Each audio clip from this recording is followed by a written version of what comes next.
Welcome. In this quick tutorial we are going to show you that how to get clear mode on TikTok videos or save videos without watermark.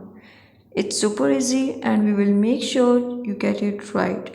Just make sure you are logged in and using the latest version.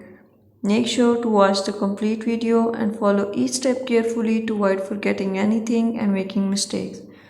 First of all, you have to click on the TikTok app.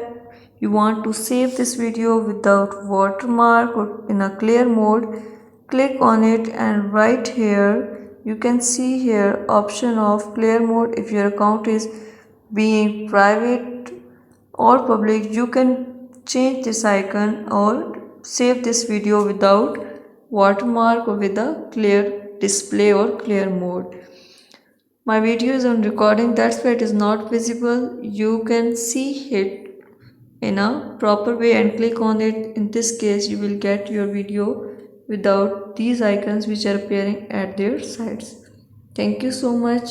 That was all. Please consider showing your support by commenting, liking, sharing and subscribing to our channel for more valuable content in the future. Your engagement is highly appreciated. I wish you very good luck. Thanks.